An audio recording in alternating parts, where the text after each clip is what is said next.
we shall not be moved. This is a civil rights song. Goes like this. We shall not be moved.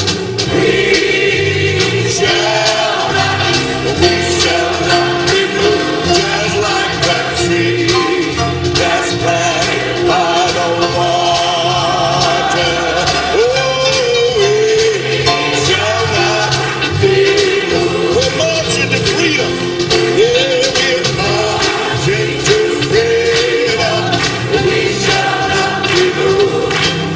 We're marching to freedom. We shall not be moved. Just like the tree that's planted by the water. Oh, we shall not be moved. Yeah, we shall not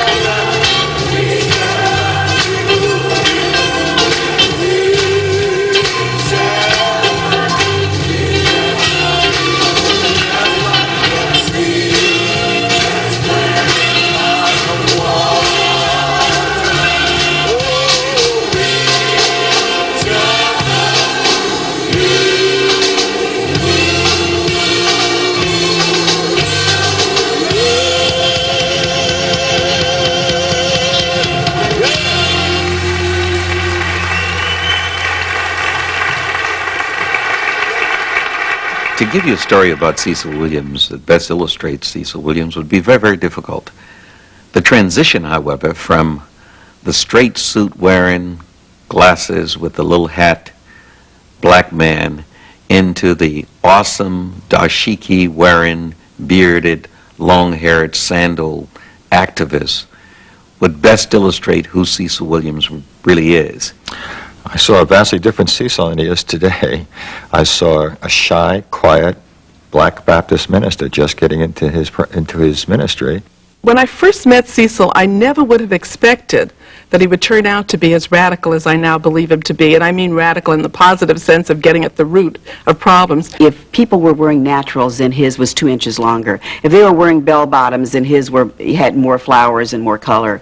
If music was loud, then it was louder at Glide. I mean, he seemed to always be testing the limits, not only of the people around him, but of himself. As a newcomer to the city, I just sort of ambled in and heard and saw what Cecil always refers to as a celebration. I remember walking out and said that wasn't a celebration, that was kind of a happy riot.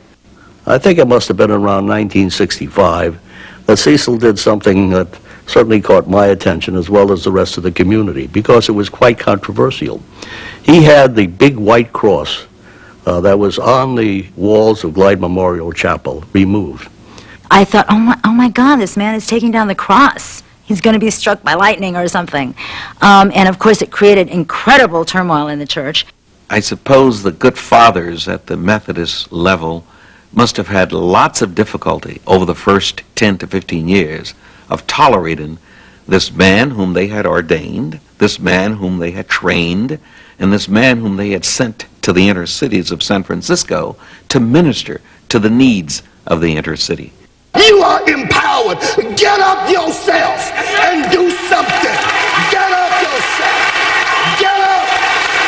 Get up. Get up yourself.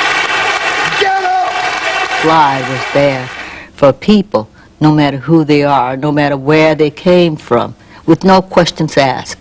Cecil was willing to open the church doors long before it became popular to do so.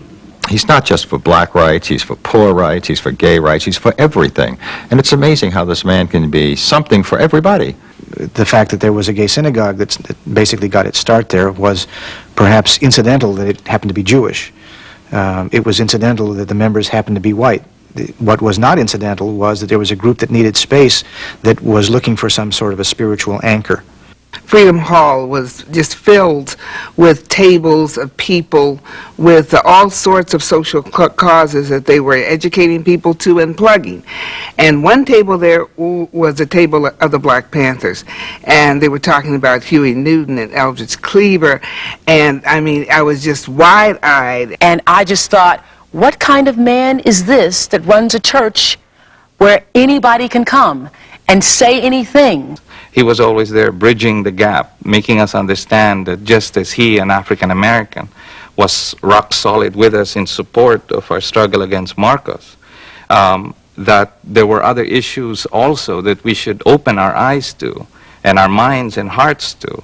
And I think that their openness and philosophy of inclusion as opposed to exclusion has always embraced all communities, all lifestyles. There have often and sometimes been strife between the lesbian and gay community and the African American community, and Cecil has always been a bridge and a conciliator and somebody who's worked to iron out differences, to lend leadership, and to legitimize struggles felt by all people.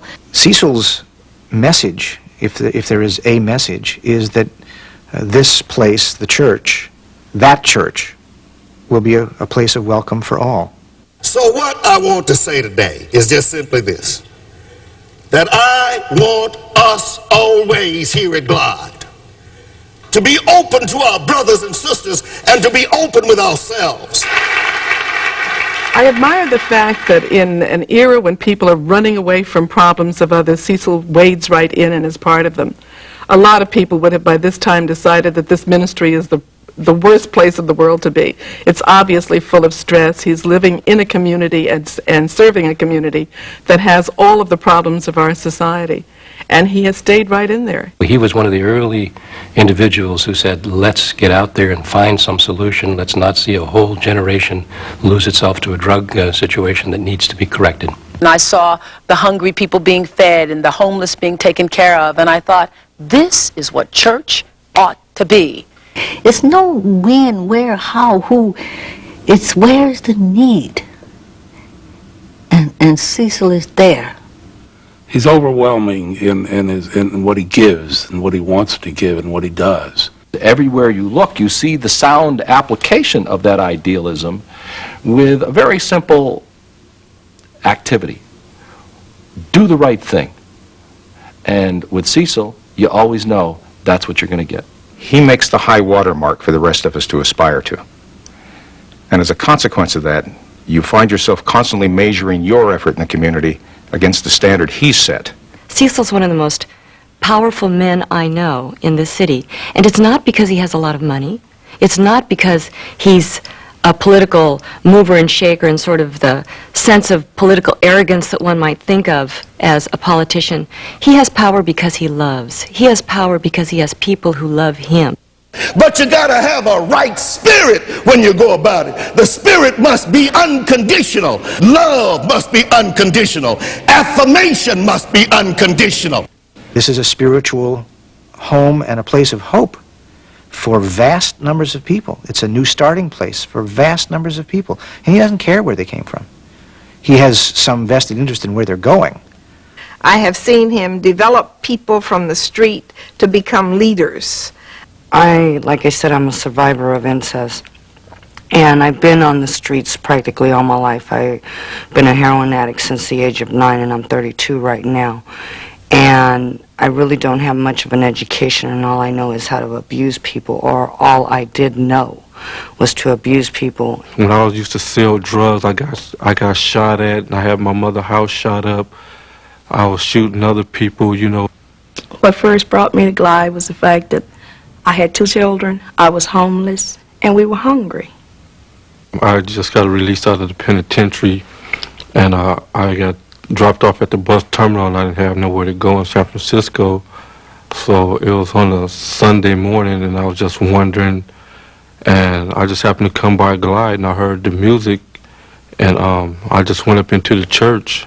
It was 1971, and I had caused a problem. I was a crack addict and an alcoholic, and I was tired, burnt out. And Cecil came outside, and he says, "Why are you causing all this problem?" So after going to jail and coming out, it just happened. My next step was Glide.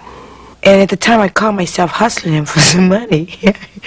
And I mean, you can't do that. You can't do that. I'll give you anything else. What else you need?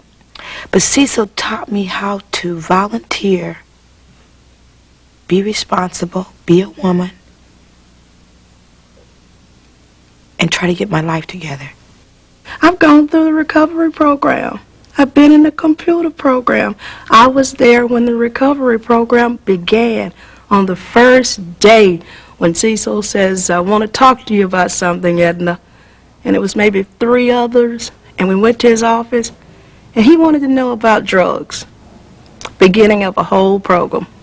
When I got into the program for the 3rd time, it was like, you know, Eric, won't you do this? Eric, you could do this. And it wasn't nobody looking behind my back over my shoulder like, well, watch Eric, you know, he's an ex-convict or he's a dope fiend, you know, watch him. You know, it wasn't none of that at Glide. There was a lot of love. They put a trust in my lap that I will never betray. He sat down and talked to me like a brother and a father. The father I never knew. The brother I never had. I had lost everything, and by me losing everything, I gained a life. I gained a new way of life. I have my own business. I have my children back. I have self-respect. I'm not ashamed of being black anymore. Without Glide, I'll probably be dead or in the penitentiary. Overall, gave me life. He gave me life. Integrity. Integrity. The man has integrity.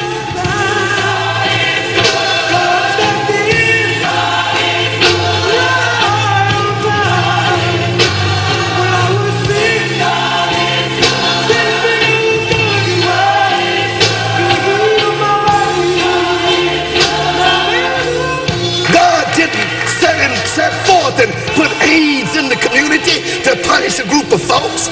God didn't set cancer in the community to punish a group of folks. God didn't make some of us black and some of us white and some of us yellow and some of us brown and some of us red and some of us whatever others are. God made us so that we could be uniquely powerful, so we could stand